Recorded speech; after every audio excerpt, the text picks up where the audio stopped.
You've heard this story your whole life. If it's built by German engineers, it's perfect. Period. Fastest elevators on Earth, quietest luxury cars, tunnels that go straight through mountains like the Alps just stepped aside. Everything stamped with that invisible German engineering seal. For almost 200 years, that story held up.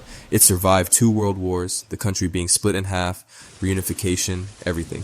But something broke when almost nobody was looking. Not with a big crash, not overnight. It happened slowly, like a glacier melting. Right now, in 2025, the country that used to teach the world how to build stuff is struggling to finish pretty much anything on time or on budget. Berlin's new airport, started when Obama was still a senator, is still half finished. The pride of German car making turned into software scandals and diesel bans in their own cities.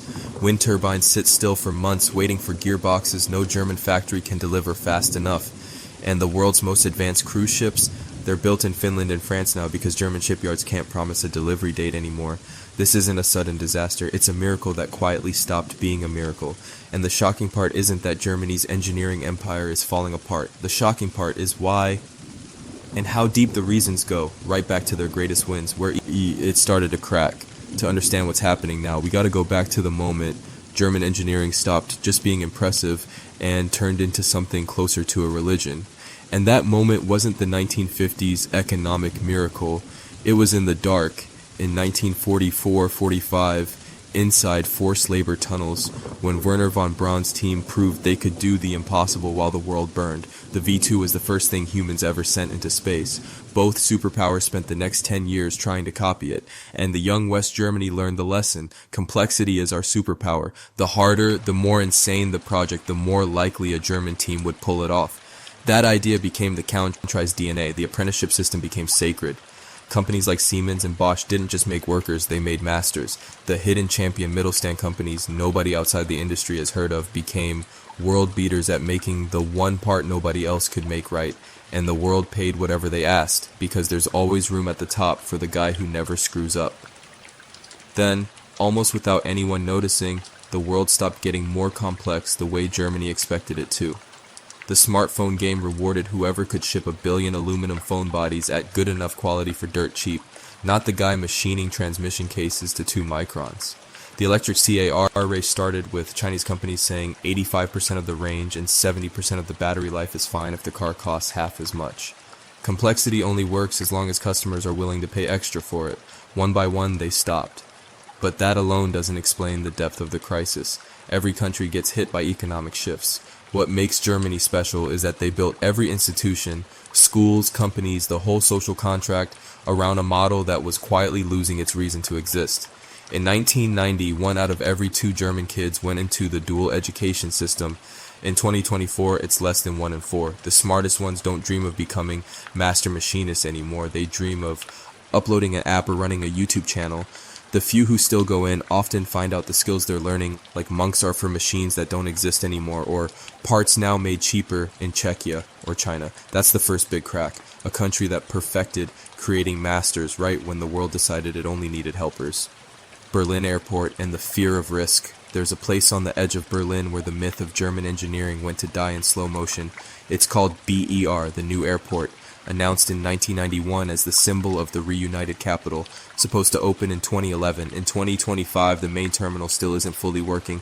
Cost went from 2 billion euros to over 8 billion. It's the biggest infrastructure embarrassment in modern Europe. But BER isn't the exception, it's the symptom. By the time they started building, the planning culture that had worked for a century had turned into full-on paralysis. Every union, every fire safety guy, every heritage office had veto power. They couldn't even use the same cable tray brackets in 2 neighboring states because each wanted its own standard. The smoke extraction system got redesigned 7 times. At one point they had 4,000 change orders waiting for approval at the same time. The worst part, almost everyone there was following exactly the values that made Germany great. Thoroughness, responsibility, ride in, doing it right, 0 shortcuts.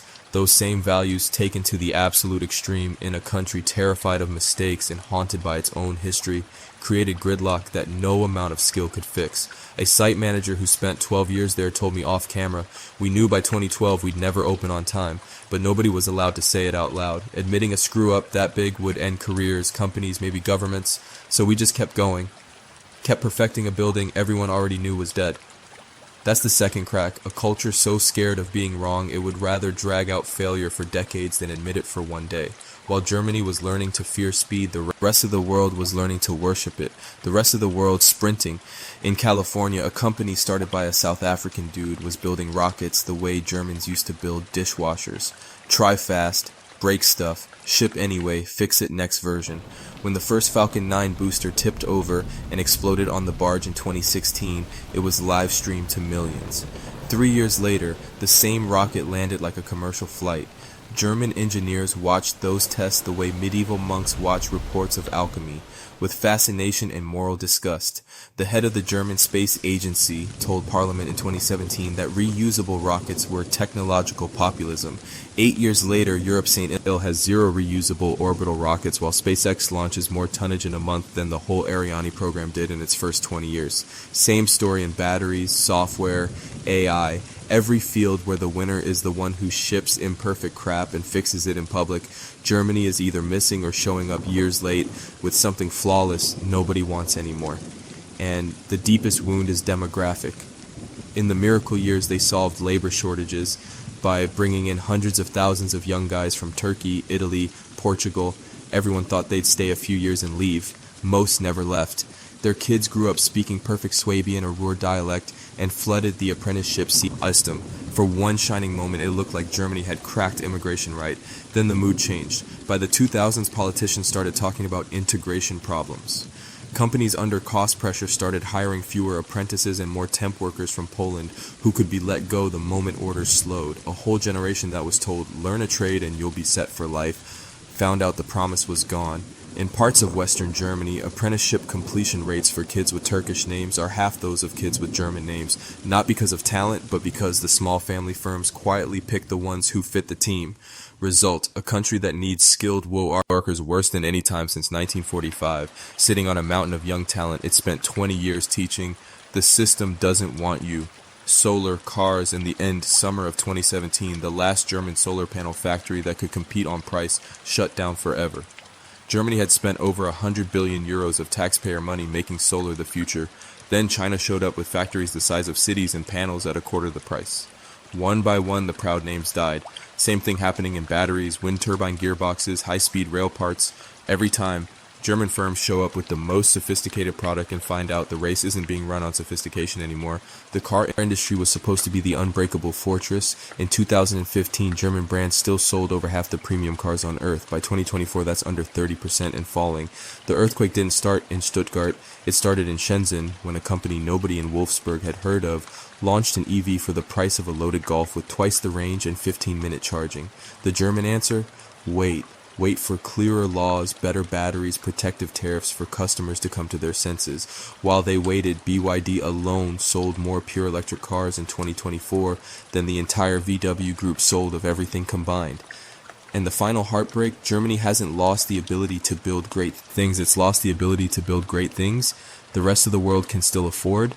The German miracle is over. Whether something new is being born in its place is the only question left.